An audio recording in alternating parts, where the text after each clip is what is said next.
Halo teman-teman, selamat datang di channel ini. Di sini, kamu akan mendengarkan kisah-kisah lucu, cerdas, dan penuh makna dari Abu Nawas. Sebelum kita mulai petualangan Abu Nawas hari ini, jangan lupa tekan tombol like dan subscribe ya, supaya kamu nggak ketinggalan kisah menarik berikutnya. Sekarang, yuk kita mulai ceritanya.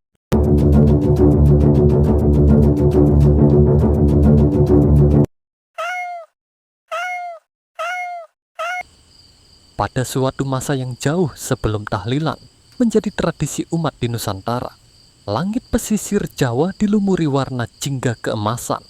Angin laut menyapu lembut pepohonan kelapa. Di sebuah kampung sederhana, penduduk tengah berduka. Seorang tetua kampung wafat setelah lama sakit. Sebagian warga berkumpul, tapi bingung harus melakukan apa. Mereka saling menatap, mencari cara untuk menghormati almarhum. Namun belum ada tradisi khusus seperti masa kini. Malam itu, di tengah kebingungan itu, datanglah seorang tamu yang baru pertama kali menginjakkan kaki di tanah Jawa. Abu Nawas. Ia baru kembali dari pengembaraan panjang, dan angin takdir membawanya ke kampung itu. Penduduk langsung mengenalinya sebagai sosok alim dari negeri jauh. Penuh senyum, penuh hikmah, dan selalu punya cara lembut dalam mengajarkan kebaikan. Salah satu warga menghampirinya dengan wajah cemas. "Syekh, kami ingin mendoakan almarhum, tapi kami belum tahu cara yang benar. Kami hanya ingin mengirim doa." Abu Nawas tersenyum lembut. "Setiap doa, selama dari hati, akan sampai kepada yang membutuhkan. Tapi ada cara indah agar kalian bisa bersama-sama menguatkan keluarga yang ditinggalkan." Warga mengangguk, tetapi masih bingung. Abu Nawas melihat keadaan kampung. Anak-anak menunduk sedih. Para ibu sibuk menyiapkan makanan sederhana. Para lelaki duduk melingkar tanpa arah. Lalu ia berkata, "Kumpulkan warga, biar kita duduk bersama.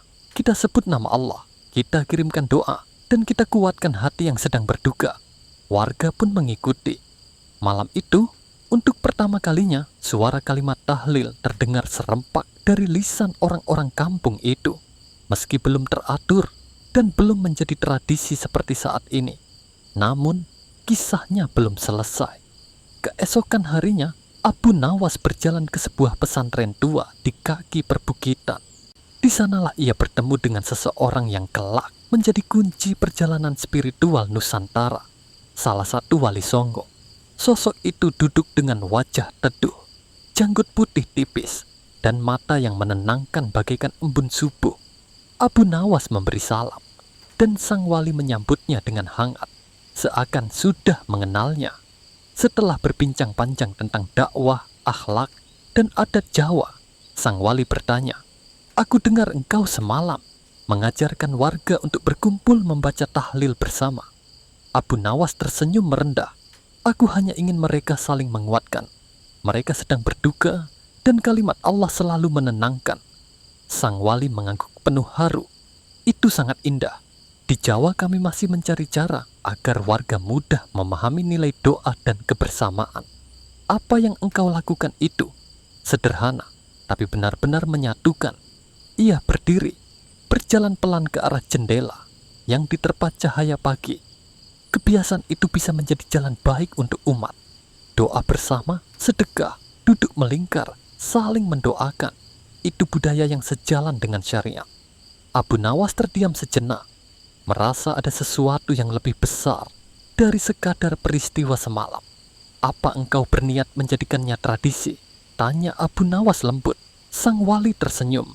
"Bukan aku yang menjadikannya tradisi.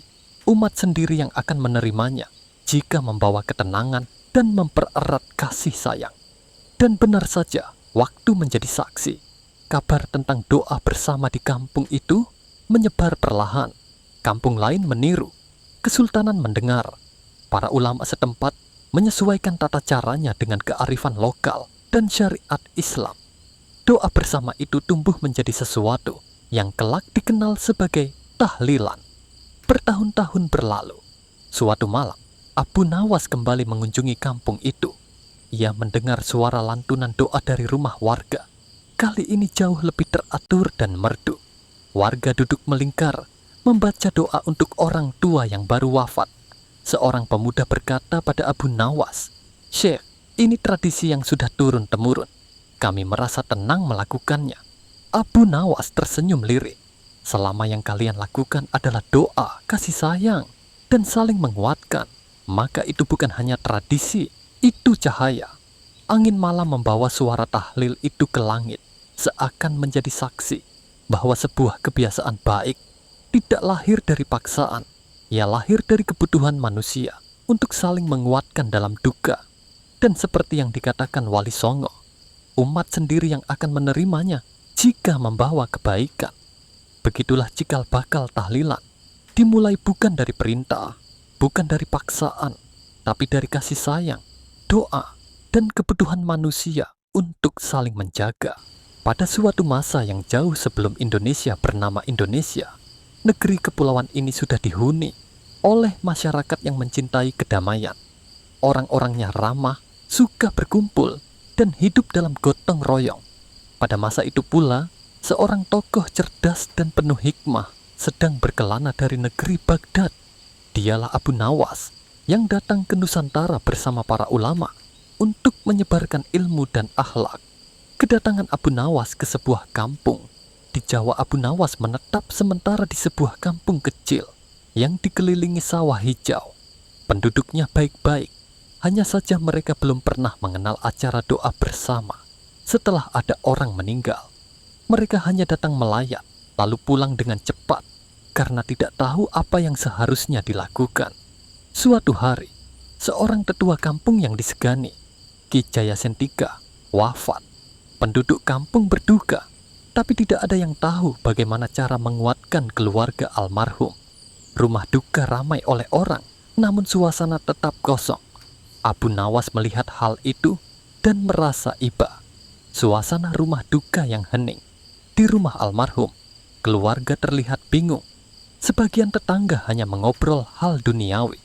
Sebagian lagi keluar masuk tanpa tujuan. Abu Nawas duduk mendekati putra Ki Jayasentika dan bertanya pelan, "Apakah engkau sudah berdoa untuk ayahmu, wahai anak muda?" Sang anak menjawab, "Kami tidak tahu doa apa yang harus dibaca, Tuan. Biasanya orang hanya datang sebentar, lalu pulang." Abu Nawas tersenyum lembut. "Kalau begitu, biarkan aku ajarkan satu amalan yang membuat hati menjadi tenang." Abu Nawas mengajak warga berkumpul. Menjelang malam, Abu Nawas meminta izin keluarga untuk mengumpulkan warga di halaman rumah. "Saudara-saudara," katanya pelan namun tegas, "ketika seseorang wafat, ia tidak membawa hartanya. Yang mengiringinya hanyalah doa orang yang mencintainya." Penduduk kampung saling menatap. Sebagian belum terbiasa dengan ajaran seperti itu. Lalu seorang warga bertanya, "Apakah kita harus melakukan ini setiap kali ada kematian, Tuan?" Abu Nawas menjawab, "Menguatkan tidak harus, tetapi berkumpul untuk berdoa adalah cara menunjukkan kasih sayang. Bila hati kita berkumpul, doa kita pun menjadi lebih ringan." Ketika doa selesai, seorang ibu-ibu meneteskan air mata. "Kenapa kita baru merasakan ketenangan seperti ini sekarang?" Abu Nawas tersenyum, karena manusia sering lupa bahwa doa adalah ikatan hati. Ketika satu orang wafat, kita yang hidup harus saling menguatkan.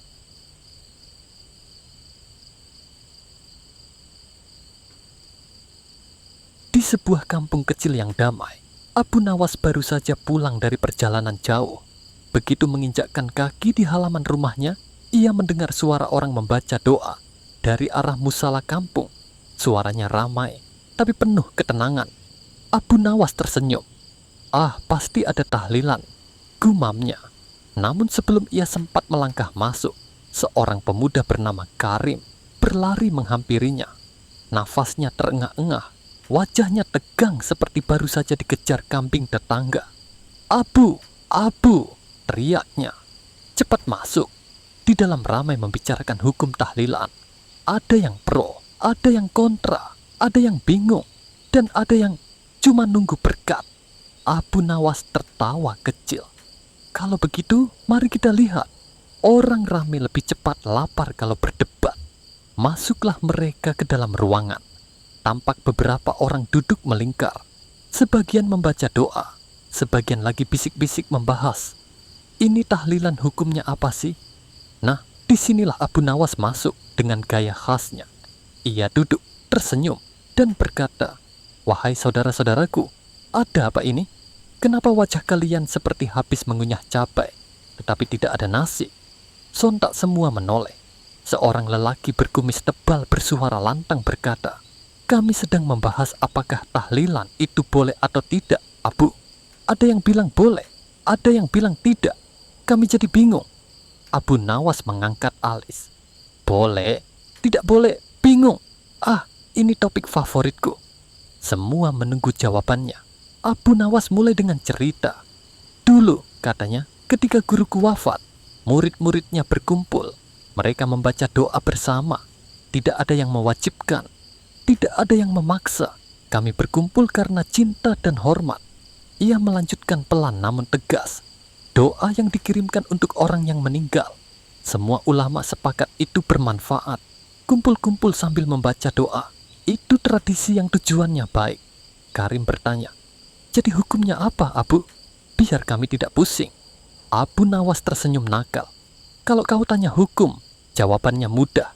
Selama tujuannya doa dan kebaikan, tahlilan itu mubah, boleh.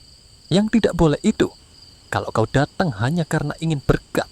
Beberapa orang langsung tertunduk karena merasa tersindir. Abu Nawas melanjutkan, "Kebaikan itu luas. Tradisi yang isinya doa, silaturahmi, dan menguatkan keluarga adalah termasuk perbuatan baik. Tapi ingat, jangan sampai sibuk memperdebatkan bentuknya hingga lupa pada tujuannya." Karim mengangguk-angguk paham. "Wahai saudara-saudaraku," kata Abu Nawas sambil mengangkat tangannya, "kalimat lafal bisa berbeda, cara duduk bisa berbeda, tapi niatnya harus sama, mendoakan." Lalu ia menambahkan dengan nada lucu, "Dan kalau ada yang tetap ingin berdebat, lebih baik tunggu selesai. Perut kenyang, hati biasanya ikut tenang." Ruangan pun pecah oleh tawa. Setelah itu, semua kembali duduk rapi, membaca doa dengan damai. Tidak ada lagi wajah tegang, tidak ada lagi suara perdebatan. Yang tersisa hanya kebersamaan dan secercah rasa saling memahami. Di akhir acara, ketika berkat dibagikan, Abu Nawas berkata pada Karim sambil berbisik, "Ingat, berkat itu bonus. Jangan sampai karena bonus kau lupa pada doa." Karim tertawa. "Baik, Abu, tapi kalau bonusnya enak, apa salahnya senang sedikit?" Abu Nawas menjawab, "Salahnya hanya kalau kau senang tanpa ikut mendoakan." Mereka pun keluar sambil tertawa bersama. Abu Nawas mengenalkan tahlilan kepada Robert, orang Amerika. Abu Nawas mengajarkan Robert tentang tahlilan. Abu Nawas punya seorang sahabat baru bernama Robert, orang bule yang rambutnya pirang, suaranya berat, dan hobinya makan roti, si selai kacang. Suatu hari, Abu Nawas mengajak Robert pulang ke kampungnya. Baru masuk desa, Robert langsung bingung melihat banyak orang berkumpul di halaman rumah sambil menghadap piring berisi aneka makanan. "Abu, what is this? A food festival?" tanya Robert dengan mata berbinar. Abu Nawas tertawa. "Bukan Robert, ini tahlilan." Robert mengangguk, padahal jelas-jelas tidak paham. "Tahlil? Tahlil? Is that like a spiritual barbecue?" Abu Nawas menepuk dahinya. "Bukan juga, Robert. Duduk dulu, aku jelasin." Mereka duduk di tengah acara. Robert melihat semua orang duduk rapi, membaca doa, zikir, lalu mengirimkan doa untuk kerabat yang telah meninggal. Robert berbisik, "So, is this a prayer meeting for someone?" "Yes," jawab Abu Nawas. "Tahlilan itu tradisi kami untuk mendoakan orang yang sudah meninggal, sekaligus menguatkan keluarga yang ditinggalkan." Robert mengangguk-angguk kagum. "In America, we do something like memorial gathering, but we don't have this many snacks." Abu Nawas tersenyum bangga. "Itulah kelebihan tahlilan, Robert. Di sini orang sedih ditemani doa, sekaligus kue." Robert bertepuk tangan pelan. "Beautiful, very beautiful." Tiba-tiba Robert melihat seorang ibu lewat sambil membawa sepiring penuh berkat. Robert langsung menarik baju Abu Nawas. "Abu, are those for us?" Abu Nawas mengangguk. Ya, itu berkat makanan yang dibawa pulang setelah tahlilan. Robert terkejut.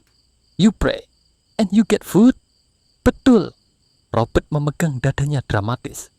Abu, I think I want to become Indonesian. Semua orang tertawa. Setelah selesai membaca doa, Robert ikut menengadahkan tangan. Ia menirukan gerakan orang-orang meski bacaannya tidak jelas sama sekali. Amin. Amin again. Salah satu warga bertanya kepada Abu Nawas, itu temanmu ngerti doanya? Abu Nawas menjawab, doanya Tuhan yang ngerti, Pak. Robert cuma ikut gaya. Robert menambahkan bangga, yes, I pray with my heart and my stomach. Semua kembali tertawa. Sebelum pulang, Robert berkata, Abu, this tahlilan, it's peaceful. People gather, pray, share food, support each other. Why would anyone be angry about this? Abu Nawas mengangkat bahu. Kadang orang lebih suka berdebat daripada berbagi doa. Robert menepuk bahunya. Well, if praying together and sharing food is wrong, then I don't want to be right. Abu Nawas tersenyum lebar. Itulah hikmahnya Robert. Tahlilan bukan wajib, tapi menguatkan keluarga dan mempererat silaturahmi. Selama isinya doa dan kebaikan, itu adalah amalan yang indah. Robert mengangkat berkatnya tinggi-tinggi. And this is the holiest part. Bukan Robert, kata Abu Nawas sambil tertawa. Itu cuman bonus. Hikmah cerita. Tahlilan adalah tradisi baik, bukan kewajiban.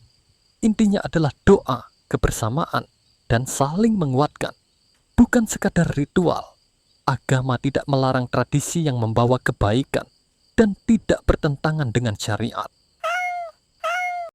Cerita Abu Nawas, tahlilan yang nyaris gagal gara-gara satu gelas teh. Suatu malam di kampung Abu Nawas, warga sedang bersiap mengadakan tahlilan. Semua sudah lengkap. Tikar digelar, kue disusun, air teh mengepul, dan para jamaah sudah duduk rapi. Semua tenang, sampai datanglah Pak Sirik bin Komentar. Orang yang kalau ada suara jangkrik pun bisa dia perdebatkan. Begitu dia melihat Abu Nawas, dia langsung nyeletuk. Abu Nawas, kamu ikut tahlilan? Bukannya kamu ini orang yang logis dan kritis? Tahlilan itu kan gak ada di zaman Nabi. Abu Nawas tersenyum tipis. Senyum yang biasanya berarti, saya sudah mengunci serangan balik, tinggal menembak. Ia menjawab santai, betul, wahai Sirik. Tahlilan memang tidak ada di zaman Nabi. Tapi kamu juga tidak ada di zaman Nabi. Kenapa kamu masih suka muncul dengan komentar yang tidak diminta? Jamaah yang duduk di belakang langsung tertawa pelan sambil menahan batuk. Pak Sirik gelagapan. Ia mencoba menyerang lagi. Pokoknya ini bid'ah. Abu Nawas mengangguk. Wahai Sirik, kalau begitu tolong jelaskan. Teh manis yang kamu minum itu ada di zaman Nabi atau tidak? Pak Sirik terdiam. Ia melihat gelas teh di tangannya. Matanya berputar cepat seperti kipas angin. Tapi itu beda. Abu Nawas tertawa kecil. Iya, beda. Teh itu untuk membasahi tenggorokanmu. Tahlilan untuk membasahi hatimu. Mana yang lebih penting? Beberapa jemaah nyengir sambil menunduk. Abu Nawas melanjutkan. Kamu tidak wajib ikut tahlilan. Tidak ikut pun tidak dosa. Tapi menghina orang yang sedang berdoa, itu seperti menendang kendi air. Padahal kamu sendiri sedang kehausan. Pak Sirik mulai panas dingin. Belum selesai, Abu Nawas menambahkan, kamu selalu bilang tahlilan tidak ada di zaman Nabi, tapi menghina amalan orang lain jelas tidak ada di zaman Nabi. Itu bid'ah darimu yang paling unik. Semua tertawa, kecuali Pak Sirik yang mencoba menertawakan dirinya sendiri, walaupun wajahnya mirip tomat rebus. Akhirnya ia menyerah. Dengan suara kecil ia berkata, baiklah, saya ikut tahlilan malam ini. Abu Nawas menepuk bahunya lembut. Bagus, jangan takut. Tahlilan tidak akan membuatmu kehilangan pahala. Yang membuat kehilangan pahala itu adalah lidah yang suka menyikut orang lain. Dan malam itu, untuk pertama kalinya, Pak Sirik duduk paling depan. Walaupun sambil terus memeluk gelas tehnya, seperti memeluk masa lalu.